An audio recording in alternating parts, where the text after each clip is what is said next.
ইসলামী ছাত্র শিবির ঢাকা বিশ্ববিদ্যালয় শাখা কর্তৃক আয়োজিত আজকের সিরাত আলোচনা ঢাকা বিশ্ববিদ্যালয়, যেখানে প্রোডাক্টিভ রমাদান শীর্ষক প্রোগ্রাম করলে, যেখানে রমাদান নিয়ে আলোচনা করলে শোকজ নোটিশও দিয়েছে শিক্ষার্থীদেরকে কেন এই ধরনের আয়োজন হলো, এবং কোরআন তেলাওয়াতের আয়োজনে শোকজ নোটিশ দেওয়া, প্রোডাক্টিভ রমাদান আয়োজনে আক্রমণ করা এবং করতে না দেওয়া, এরপরে ইফতারের আয়োজন করলে সেই ইফতারের আয়োজনে আক্রমণের হুমকি দেওয়া, ইসলামী কালচার আয়োজনে জোরপূর্বক আক্রমণ করে সেটি থামিয়ে দেওয়া, নানান ঘটনা এই ক্যাম্পাসের নানান ফ্যাসিবাদী আমলে কিংবা তারও আগে পিরিয়ডে নানান সময় নানানভাবে নানান ট্যাগিংয়ের মধ্য দিয়ে আমরা ফেস করেছি। এটা দুঃখের খবর বা কষ্টের জায়গা যে বিশ্ববিদ্যালয়ে নানা কবি, সাহিত্যিক এবং সব কিছু নিয়ে আলোচনা হয়, যে বিশ্ববিদ্যালয়ে আমাদের নানান ধরনের নানান ব্যক্তিত্ব নিয়ে আলাপ আলোচনা হয়, যাদেরকে অনুসরণ করা হয় এবং যাদেরকে নিয়ে আমরা সব রকমের আলোচনা করে থাকি, কিন্তু সে বিশ্ববিদ্যালয়ে একমাত্র ব্যক্তি যিনি সবচাইতে বেশি সফল হয়েছেন, একমাত্র ব্যক্তি যিনি সবচাইতে বেশি ক্রিটিক্যালিটি ফেস করে পুরো সমাজকেও পাল্টিয়েছেন, একমাত্র ব্যক্তি যিনি তার জন্মের আগে বাবাকে হারিয়েছেন এবং এরপরে মা হারানো, তারপরে চাচা, তার সকল অভিভাবককে হারানো এবং সমাজের সকল রকমের সম্ভাব্য বিপদ এবং ক্রাইসিসকে ফেস করার মধ্য দিয়ে নিজে বেড়ে উঠেছেন এবং সমাজের ঠিক একটি বিপরীত মত যেটি প্রচলিত তার বিপরীত মত উপস্থাপন করার মধ্য দিয়ে তিনি চরমতম চ্যালেঞ্জের মুখোমুখি হওয়া এবং দেশ ছাড়াও হওয়া সবকিছু পার হয়ে তিনি সফল তো হয়েছেন, সেই দেশটাকে আবার বিজয়ী করেছেন এবং সেই দেশটাকে পৃথিবীর বুকে একটা অন্যতম অনুসরণীয় দেশ এবং মডেলে পরিণত করেছিলেন। সে ব্যক্তি নিয়ে আমরা আলোচনা করতে পারি না এই ক্যাম্পাসে পারফেক্টলি। হ্যাঁ, কিছু হতো যে একটা মিলাদ, একটা ছোট আয়োজন, মসজিদের ভিতরে একটা আলোচনা, কিন্তু কালচারালি এবং সেমিনার সিম্পোজিয়ামের মাধ্যমে অন্যান্য উপাদান যেভাবে হাজির রাখা হইতো ঠিক বিপরীত ইসলামের উপাদানগুলোকে প্র্যাকটিস করা হলে সেটাকে মৌলবাদী ট্যাগ দিয়ে, সেটাকে একটি নির্দিষ্ট দলের এজেন্ডা ট্যাগ দিয়ে, সেটিকে অন্য কোনো একটা ট্যাগিং করে কর্নার করে রাখা হতো। আমরা যেটা গত বছর 24 সালে ফেস করেছি। 24 সালে আপনারা দেখেছেন যে কোরআন তেলাওয়াতের আসর হয়েছে, সেখানে শোকজ নোটিশ দেওয়া হয়েছিল এবং পরবর্তীতে যে কারি অন্যতম আরেকজন যে কোরআন তেলাওয়াত করেছিল সেই শিক্ষার্থী বিশ্ববিদ্যালয়ের একটি জায়গায় তারাবি পড়ার কথা ছিল, ইফতার সহ বিভিন্ন প্রোগ্রামে তার কোরআন তেলাওয়াতের কারণে শেষ পর্যন্ত ওই বিশ্ববিদ্যালয়ের তৎকালীন ভিসি তাকে সেই তারাবি পড়ার সুযোগ থেকে তাকে বঞ্চিত করে, বলা হয়েছে তুমি এই ধরনের কাজ করছো কেন, তুমি এটা করতে পারবে না। তারাবির সেই অ্যাপয়েন্টেড থেকে সুযোগ থেকে তাকে বাতিল করে দেয় পরবর্তীতে। এই ধরনের বহু কেস ঘটেছে। আমরা গত বছর ছাত্র শিবিরের জায়গা থেকে চেষ্টা করেছি কিছু আয়োজন করা। গত বছর ডক্টর ইয়াসির কাদি এসেছিলেন, আপনারা দেখেছেন এই বছর রমজানের আগে। এবছর রমজানের আগে ইয়াসির কাদিকে নিয়ে এসে আমরা ইন্টারন্যাশনাল সিম্পোজিয়াম করেছিলাম। এটা প্রথমবারের মতো ঢাকা বিশ্ববিদ্যালয় হয়েছে। গত বছর 5 আগস্টের পরে সিরাত সম্মেলন হয়েছে, সেটিও বিশ্ববিদ্যালয় ইতিহাসে প্রথমবারের মতো হয়েছে। টিএসসিতে যেটা হয়েছিল, বিভিন্ন জন আয়োজন করেছে বিভিন্ন প্ল্যাটফর্ম পক্ষ থেকে। তো আজকে আলহামদুলিল্লাহ আমাদের আলোচকবৃন্দ এসেছেন। আমি এটা কত বড় রুমে এই সিরাতের আলোচনা হয়েছে, কত সংখ্যক শিক্ষার্থী উপস্থিত হয়েছে, তার চাইতে আমার কাছে গুরুত্বপূর্ণ হলো ঢাকা বিশ্ববিদ্যালয়ের সিরাতের আলোচনাটা কন্টিনিউয়াসলি হওয়া। ঢাকা বিশ্ববিদ্যালয়ের শিক্ষকেরা এসে আলোচনা করবেন, সিরাতের আলোচনা, শিক্ষার্থীরা এসে শুনবেন, আল্লাহ রাসূলকে বুঝবার চেষ্টা করবেন, তার লাইফের স্ট্র্যাটেজি যত রকমের সুন্দরতম দিকগুলো ছিল সেগুলো শিখবার চেষ্টা করবেন, তার জীবন থেকে যেখান থেকে অনুপ্রেরণার জায়গা ছিল সেটা নেওয়ার চেষ্টা করবেন। আমি তো পার্সোনালি মনে করি যে বাংলাদেশের যে কোনো তরুণ যুবক যখন মুহাম্মদ রাসূলুল্লাহ সাল্লাল্লাহু আলাইহি ওয়াসাল্লামকে তার আদর্শ মানবে এবং তিনি কিভাবে ক্রাইসিস ম্যানেজ করতেন, কিভাবে অপরচুনিটিকে ইউটিলাইজ করতেন, সেগুলো জানবেন, দেখবেন, শিখবেন, ফলো করবেন। আমার মনে হয় কোনো শিক্ষার্থী, কোনো যুবক হতাশ হওয়ার কথা না, কোনো যুবক, কোনো শিক্ষার্থী ব্যর্থ হওয়ার কথা না, কোনো যুবক, কোনো শিক্ষার্থী তার পথ হারানোর কথা না। সে যে ধর্মেরই হোক, যে পথেরই হোক, যে মতেরই হোক, তাই ওনাকে নিয়ে আলোচনা হওয়া দরকার। আজকে আলোচনায় সবাইকে আবারও স্বাগত জানাচ্ছি। আমার উদ্বোধনী কথার মধ্য দিয়ে আবারও সবাইকে আমি আমার আয়োজনের কোনো ভুল ত্রুটি হয়ে থাকলে শাখার সভাপতি হিসেবে সবকিছুর জন্য অগ্রিম ক্ষমা প্রার্থনা করছি এবং রাসূল সাল্লাল্লাহু আলাইহি ওয়াসাল্লামকে আমরা ধারণ করব, জানবো, বুঝবো, শিখবো, রিপিটেডলি শুনবো, এক অপরকে শোনাবো, আবার নিজেদের মধ্যে পর্যালোচনা করবো। দিন শেষে তিনিই আমাদের সবচাইতে মডেল ব্যক্তিত্ব, অনুসরণীয় ব্যক্তিত্ব, অনুকরণীয় ব্যক্তিত্ব এবং অনুপ্রেরণার জায়গা। সবাইকে শুভেচ্ছা জানিয়ে শেষ করছি। ওয়া তাওফীক ইল্লা বিল্লাহ। আসসালামু আলাইকুম ওয়া রাহমাতুল্লাহ। এ পর্যায়ে আলোচনা নিয়ে আসার জন্য অনুরোধ করছি বাংলাদেশ ইসলামী ছাত্র শিবির ঢাকা বিশ্ববিদ্যালয়ের সাবেক সভাপতি এবং বর্তমান ছাত্র শিবিরের কেন্দ্রীয় অফিস সম্পাদক, যে সকলের প্রিয় সিবগাতুল্লাহ সিবগাতুল্লাহ বলে মঞ্চে আসছেন ছাত্র শিবিরের কেন্দ্রীয় অফিস সম্পাদক সিবগাতুল্লাহ সিবগাতুল্লাহ। আসসালামু আলাইকুম ওয়া রাহমাতুল্লাহ। অন্যদের প্রতি আন্তরিক শুভেচ্ছা। লাকাদ কানা লাকুম ফি রাসূলিল্লাহি উসওয়াতুল হাসানাহ ওয়া মা আরসালনাকা ইল্লা রাহমাতাল লিল আলামিন। আল্লাহুম্মা সাল্লি আলা মুহাম্মাদিন ওয়া আলা আলি মুহাম্মাদ কামা সাল্লাইতা আলা ইব্রাহিম ওয়া আলা আলি ইব্রাহিম ইন্নাকা হামিদুম মাজিদ। বাংলা ইসলামী ছাত্র শিবির ঢাকা বিশ্ববিদ্যালয় শাখা কর্তৃক আয়োজিত পৃথিবীর সর্বশ্রেষ্ঠ মানব হযরত মুহাম্মদ সাল্লাল্লাহু আলাইহি সাল্লামের জীবনী নিয়ে আজকের এই আলোচনা সভায় উপস্থিত রয়েছেন আজকের প্রোগ্রামের সম্মানিত প্রধান অতিথি, প্রধান আলোচক, ঢাকা বিশ্ববিদ্যালয়ের সভাপতি এবং আমার সামনে উপবিষ্ট প্রিয় শিক্ষার্থী ভাই এবং বোনেরা। আমরা আসলে আল্লাহ রসুল সাল্লাল্লাহু আলাইহি ওয়াসাল্লামের জীবনী যখন আলোচনা করি, আজকের আলোচক চমৎকারভাবে আলোচনা করে গিয়েছেন। আমরা বলে থাকি যে আল্লাহ রসুল সাল্লাল্লাহু আলাইহি ওয়াসাল্লাম হচ্ছে পৃথিবীর সর্বশ্রেষ্ঠ পরশপাত। আল্লাহ রসুল সাল্লাল্লাহু আলাইহি ওয়াসাল্লামের ইম্প্যাক্ট এত বেশি ছিল যে আজ পর্যন্ত পৃথিবী যখন শ্রেষ্ঠ মানুষটাকে আবিষ্কার করতে চায়, পৃথিবীর এই সভ্যতায় সৃষ্টির সূচনা লগ্ন থেকে আজ পর্যন্ত কার ইনফ্লুয়েন্স পৃথিবীতে সবচেয়ে বেশি, এটা যখন ডিসাইড করতে চায়, তখন একজন ইহুদি লেখকও তার হচ্ছে দ্য 100 বইয়ে তার বইয়ের ক্রোনোলজিটা হলো যে এরকম যে উনি যার ইম্প্যাক্ট যত বেশি তাকেই সামনে রাখতে চাইছেন। উনি এটা বলার চেষ্টা করছেন বারবার যে কেন আমি এই ব্যক্তিটাকে 80 নম্বরে দিলাম, কেন অন্যকে 60 নম্বরে দিলাম, এভাবে রাখার চেষ্টা করেছিলেন। উনি আসলে বারবার চেষ্টা করেছেন রিশাফল করার জন্য, কিন্তু হযরত মুহাম্মদ সাল্লাল্লাহু আলাইহি ওয়াসাল্লামকে উনি কখনো 2 নম্বরে রাখতে পারেন। তো পুরা সভ্যতা আসলে পুরা পৃথিবী মানব সভ্যতায় আল্লাহ রাসূল সাল্লাল্লাহু আলাইহি ওয়াসাল্লামের ইম্প্যাক্টের কাছে, আল্লাহ রাসূল সাল্লাল্লাহু আলাইহি ওয়াসাল্লামের সার্কেল অফ ইনফ্লুয়েন্স, এটা হচ্ছে সবচেয়ে বেশি আমরা বলতে পারি। আল্লাহ রাসূল সাল্লাল্লাহু আলাইহি ওয়াসাল্লাম শুরু করেছিলেন, তার জীবন যখন শুরু হয়েছিল তখন উনি এতিম অবস্থায় ছিলেন। এতিম অবস্থায় আল্লাহ রাসূল সাল্লাল্লাহু আলাইহি ওয়াসাল্লামের জীবনটা শুরু হয়েছিল। আমরা দেখতে পাই যে ছোটবেলা থেকে আল্লাহ রাসূল সাল্লাল্লাহু আলাইহি ওয়াসাল্লাম এক ধরনের কষ্টের মধ্যে দিয়ে আল্লাহ তাআলা তাকে বড় করেছেন। আল্লাহ রাসূল সাল্লাল্লাহু আলাইহি ওয়াসাল্লাম জন্মের আগে তার পিতাকে হারিয়েছেন, জন্মের কয়েক বছর পরে তার মাকে হারিয়েছেন। এতিম হিসাবে উনি শুরু করেছিলেন, কিন্তু আমরা দেখতে পাই যে একবারে তার ছোটবেলা থেকে উনি সবসময় ইনসাফ প্রতিষ্ঠা করার চেষ্টা করেছেন। আমরা দেখতে পাই যে তার জীবনীতে উনি যখন কৈশোরে ছিলেন অথবা যুবক হওয়ার এই জায়গাটাতে ছিলেন, তখন দেখতে পাই যে উনি সমাজের অসঙ্গতিগুলো উনি সুন্দরভাবে আইডেন্টিফাই করতেন। উনি বুঝতেন যে এই যে একটা যুদ্ধ চলতেছে, এই যুদ্ধটা থামানোর দায়িত্ব আমার। উনি চেষ্টা করতেন যে এই যুদ্ধটা কিভাবে থামানো যায়। এই জন্য আমরা দেখি যে আল্লাহ রাসূল সাল্লাল্লাহু আলাইহি ওয়াসাল্লাম হিলফুল ফজল গঠন করেছিলেন। এরপর আমরা আরো দেখতে পাই যে আল্লাহ রাসূল সাল্লাল্লাহু আলাইহি ওয়াসাল্লাম যখন ইসলাম নিয়ে এগিয়ে এসেছিলেন, আমরা পৃথিবীর অনেক মানুষ এবং অনেক প্রচারককে দেখি।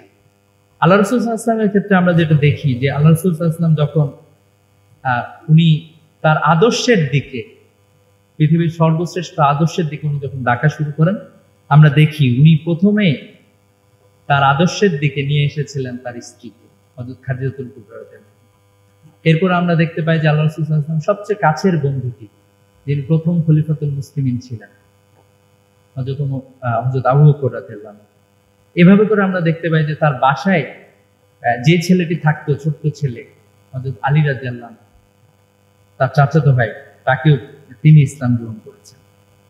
এবং আমরা দেখতে পাই যে আল্লাহ রাসূল সাল্লাল্লাহু আলাইহি ওয়াসাল্লাম পৃথিবীর সর্বশ্রেষ্ঠ শিক্ষক হিসেবে আবির্ভূত হয়েছিলেন। এমন একজন শিক্ষক উনি হয়েছিলেন, এমন একজন শিক্ষক উনি ছিলেন। আল্লাহ রাসূল সাল্লাল্লাহু আলাইহি ওয়াসাল্লামের আগমনের আগের সময়টা যদি আমরা দেখি আর পরের সময়টা যদি দেখি, তাহলে আমরা দেখবো যে এটাতে অনেক অনেক বিস্তর ব্যবধান রয়েছে। আল্লাহ রাসূল সাল্লাল্লাহু আলাইহি ওয়াসাল্লাম যখন ইসলামের দাওয়াত দেওয়া শুরু করেছিলেন, ওই সময়টা পৃথিবী একবারে সর্বনিম্ন পর্যায়ে ছিল আদর্শের জায়গায় যদি বলি আমরা। তো সেখান থেকে আমরা দেখতে পাই যে একটা ভিন্ন সমাজ আল্লাহ রাসূল সাল্লাল্লাহু আলাইহি ওয়াসাল্লাম তৈরি করতে পেরেছে, একবারে উল্টো একটা সমাজ। আল্লাহ রাসূল সাল্লাল্লাহু আলাইহি ওয়াসাল্লাম যে সমাজে ছিলেন, উনি যখন কাজ শুরু করেছিলেন, সে সমাজে মানুষের কোনো মর্যাদা ছিল না। একজন মানুষ আরেকজন মানুষকে তার দাস বানায়, দাসত্বের জীবন ছিল। আমরা দেখতে পাই সেই সমাজে নারীর কোনো মর্যাদা ছিল। আরবে সে জাহেলি সমাজে একজন নারীর জন্ম হলে, একটা মেয়ে শিশুর জন্ম হলে তাকে জবাই করা অথবা তাকে মেরে ফেলা, এটাই ছিল সেই সমাজের ট্রেডিশন। আমরা দেখতে পাই যে পুরোপুরি ভিন্ন একটা চিত্র আল্লাহ রাসূল সাল্লাল্লাহু আলাইহি ওয়াসাল্লাম যখন তার কাজ করেছিলেন এবং তার কাজ যখন সমাপ্ত করেছিলেন। এজন্য আমরা বলতে পারি যে আল্লাহ রাসূল সাল্লাল্লাহু আলাইহি ওয়াসাল্লাম হলেন পৃথিবীর সর্বশ্রেষ্ঠ শিক্ষক। আল্লাহ রাসূল সাল্লাল্লাহু আলাইহি ওয়াসাল্লামের জীবনীটা আজকে আমাদের আলোচক যেভাবে বর্ণনা করছিলেন চমৎকারভাবে, আল্লাহ রাসূল সাল্লাল্লাহু আলাইহি ওয়াসাল্লামকে কিভাবে দেখেছেন, এটা নিয়ে প্রায় লক্ষাধিক সাহাবী তাদের চোখ দিয়ে দেখেছেন, কি করেছেন, কি বলেছেন, কোন কোন জায়গায় গিয়েছেন, উনি ঘরে কিরকম ছিলেন, বাইরে কিরকম ছিলেন, স্ত্রীর সাথে কিরকম ছিলেন, তার বন্ধুদের সাথে কিরকম ছিলেন, সব বিষয়গুলো আল্লাহ রাসূল সাল্লাল্লাহু আলাইহি ওয়াসাল্লামের জীবনীতে আমরা পেয়ে যাই। আল্লাহ রাসূল সাল্লাল্লাহু আলাইহি ওয়াসাল্লামের জীবনে লুকানো কোনো কিছু ছিল না, সবগুলো ওপেন ছিল। আমরা দেখতে পাই যে পৃথিবীতে অনেক মানুষ অনেক ধরনের গবেষণা করে, কিন্তু আল্লাহ রাসূল সাল্লাল্লাহু আলাইহি ওয়াসাল্লামের যে লিডারশিপ ছিল, এটা নিয়ে পৃথিবীর গবেষকরা এখন পর্যন্ত গবেষণা করে যাচ্ছে। আমরা আল্লাহকে আমরা চিনি, জান্নাত জাহান্নাম আমাদের বিশ্বাসে জান্নাত জাহান্নাম আছে, আমরা ফেরেশতাদেরকেও দেখি নাই, জান্নাত জাহান্নামও দেখি নাই, কিন্তু আল্লাহ রাসূল সাল্লাল্লাহু আলাইহি ওয়াসাল্লামের মাধ্যমে আসলে সবগুলো আমরা জানতে পারি। আল্লাহ রাসূল সাল্লাল্লাহু আলাইহি ওয়াসাল্লামের ইম্প্যাক্টটা আসলে এই জায়গাতে, তাকে দেখার মাধ্যমে আমরা বুঝতে পারি যে একটা মানুষের পূর্ণতা, একটা পূর্ণ মানুষ কিরকম হতে পারে। অন্যথায় মানব সমাজ আসলে অপূর্ণই থেকে যেত আল্লাহ রাসূল সাল্লাল্লাহু আলাইহি ওয়াসাল্লামকে যদি আমরা না দেখি। আল্লাহ রাসূল সাল্লাল্লাহু আলাইহি ওয়াসাল্লাম যে জার্নিটি করেছিলেন, এই যে আমরা বললাম যে উনি একটা খুব খারাপ সমাজে উনি জন্মগ্রহণ করেছিলেন এবং এই সমাজে উনি বড় হয়ে উঠেছেন, কিন্তু উনি যখন মারা গেলেন তখন আসলে পৃথিবীর অবস্থা আমরা দেখতে পাই যে আমূল পরিবর্তন সেখানে হয়েছে, এবং আমরা দেখতে পাই যে সে পরিবর্তনের ধারাবাহিকতা এখনো অব্যাহত আছে। আমরা আল্লাহ রাসূল সাল্লাল্লাহু আলাইহি ওয়াসাল্লামের জার্নিটা কি খুবই সহজ ছিল? সহজ ছিল। যেদিন প্রথম আল্লাহ রাসূল সাল্লাল্লাহু আলাইহি ওয়াসাল্লাম, তাকে সবাই আলামিন আর সাদিক বলতো, কিন্তু আল্লাহ রাসূল সাল্লাল্লাহু আলাইহি ওয়াসাল্লাম যেদিন আরবের মানুষদেরকে তাদের ট্রেডিশন অনুযায়ী একটা পাহাড়ের উপরে দাঁড়িয়ে বলা হইতো, ডাকা হইতো সবাইকে, সবাই যখন সামনে আসতো, নতুন কোন একটা বিষয় তাদের সামনে তুলে ধরা হতো, এরকম একটা সময় আল্লাহ রাসূল সাল্লাল্লাহু আলাইহি ওয়াসাল্লাম যখন সে পাহাড়ের উপরে দাঁড়িয়েছিলেন, দাঁড়িয়ে উনি যখন ঘোষণা করেছিলেন, আমি যদি বলি এই পাহাড়ের পেছনে একটা সৈন্যদল অপেক্ষা করতেছে তোমাদেরকে মেরে ফেলার জন্য, তোমরা কি আমার কথা বিশ্বাস করবা? সবাই এক বাক্যে বলেছিল, হ্যাঁ আপনি তো আলামিন, আপনি তো সাদিক, আপনার কথা কেন বিশ্বাস করব?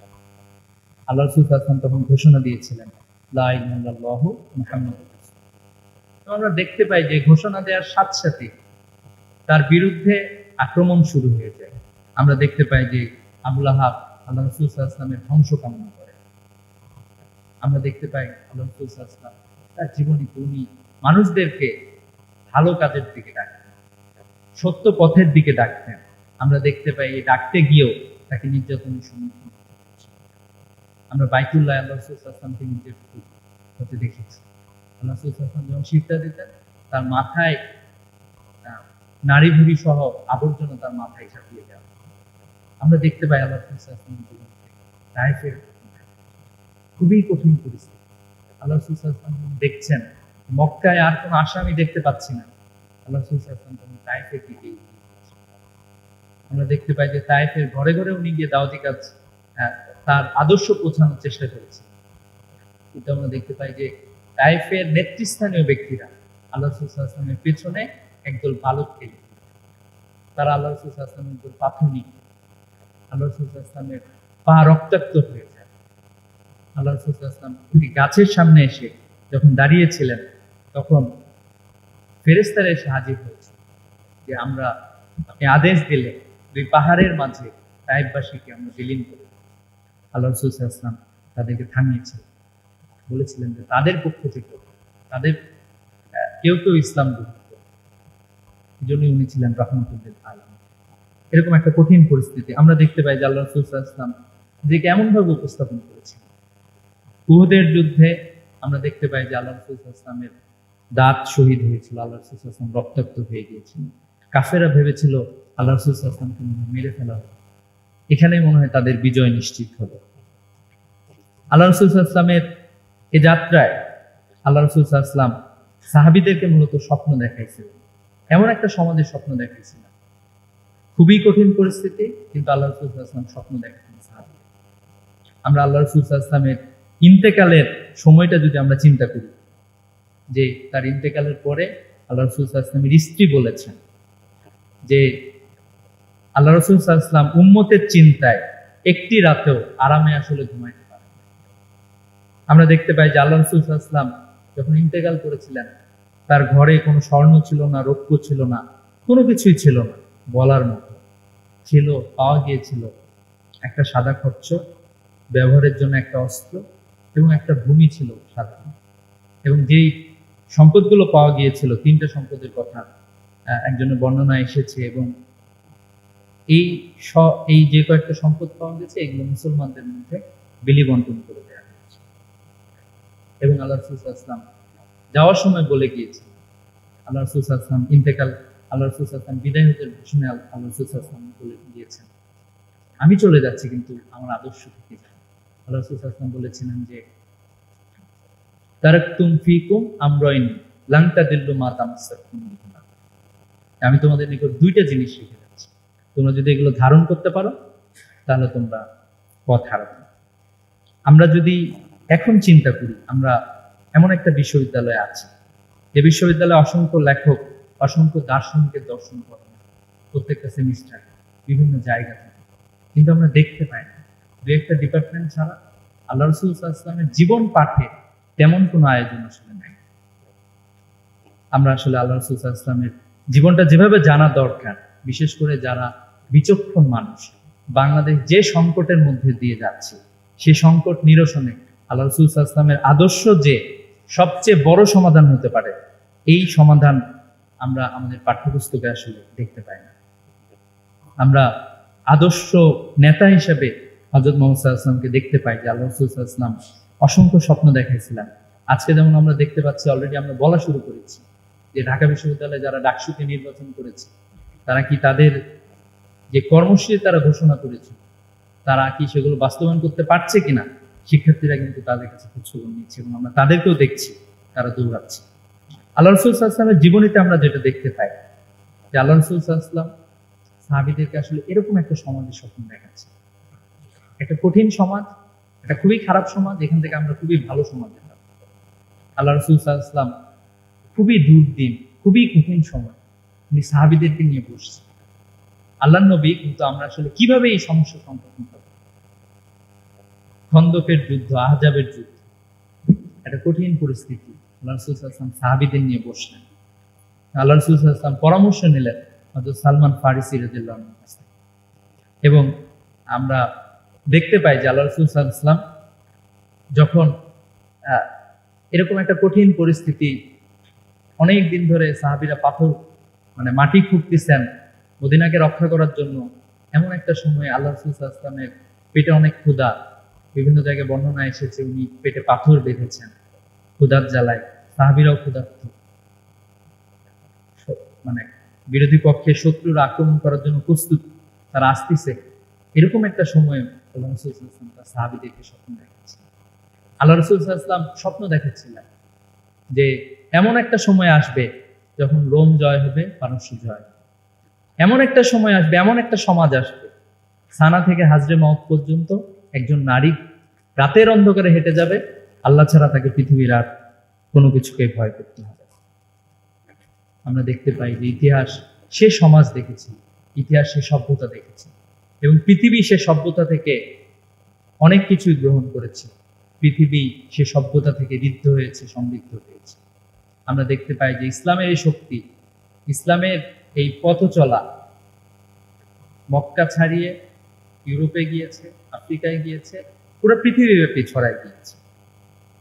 এবং আল্লাহ রাসূল সাল্লাল্লাহু আলাইহি ওয়াসাল্লাম যেই সুন্দরতম পদ্ধতি, যেই সুন্দরতম বিধান রেখে গিয়েছেন, আল্লাহ রাসূল সাল্লাল্লাহু আলাইহি ওয়াসাল্লাম যেই সুন্দর পৃথিবী সমাজ ব্যবস্থা রেখে গিয়েছেন, এটা আসলে আমাদের জন্য অনুকরণীয় আদর্শ। তো আমাদের আজকের এই কর্মসূচির মাধ্যমে, আজকের এই আলোচনা সভার মাধ্যমে আমরা মূলত আল্লাহ রাসূল সাল্লাল্লাহু আলাইহি ওয়াসাল্লামের জীবনটাকে নতুনভাবে জানার সুযোগ আসলে পাই। আমি বিশ্বাস করি যে আল্লাহ রাসূল সাল্লাল্লাহু আলাইহি ওয়াসাল্লামের জীবনী জানার সুযোগটুকু শুধুমাত্র একটা মিলাদুন্নবী আয়োজনের মাধ্যমে অথবা কিছু প্রোগ্রামের মাধ্যমে সীমাবদ্ধ না থেকে আমাদের জীবনের প্রতিটা পর্যায়ে আল্লাহ রাসূল সাল্লাল্লাহু আলাইহি ওয়াসাল্লামের কি রোলটা ছিল, আল্লাহ রাসূল সাল্লাল্লাহু আলাইহি ওয়াসাল্লামের কি শিক্ষাটা ছিল, এই শিক্ষাকে যদি আমরা ধারণ করতে পারি, তাহলে আমরা আমাদের ব্যক্তি জীবন, সমাজ, রাষ্ট্র সহ পৃথিবীতে আমরা একটি নতুন পৃথিবী পাবো, সে বিশ্বাস আমাদের রয়েছে। তো তো নতুন পৃথিবীর জন্য আল্লাহ রাসূল সাল্লাল্লাহু আলাইহি ওয়াসাল্লামের আদর্শ গ্রহণ করার জন্য আমি যে আইডিওলজিরই হই না কেন, এখানে সবাই যে বিভিন্ন আইডিওলজির মানুষজন থাকে, কিন্তু আমরা এটা বিশ্বাস করি যে আল্লাহ রাসূল সাল্লাল্লাহু আলাইহি ওয়াসাল্লামকে যারা আল্লাহ রাসূল সাল্লাল্লাহু আলাইহি ওয়াসাল্লামকে আদর্শকে ধারণ করবে, আদর্শটা মানার চেষ্টা করবে, ফলো করার চেষ্টা করবে, তারা আসলে এক্সিলেন্ট কোনো কিছু করতে পারবে। তো এই প্রত্যাশা রেখে আল্লাহ রাসূল সাল্লাল্লাহু আলাইহি ওয়াসাল্লামের জীবন যাতে আমরা ধারণ করতে পারি, আমাদের আল্লাহ রাসূল সাল্লাল্লাহু আলাইহি ওয়াসাল্লামের জীবনের শিক্ষাগুলো যাতে আমরা নিতে পারি, তার আদর্শ দিয়েই আমাদের ব্যক্তি জীবন থেকে সবকিছু যাতে গঠন করতে পারি, এই প্রত্যাশা রেখেই শেষ করছি। আসসালামু আলাইকুম ওয়া রাহমাতুল্লাহ।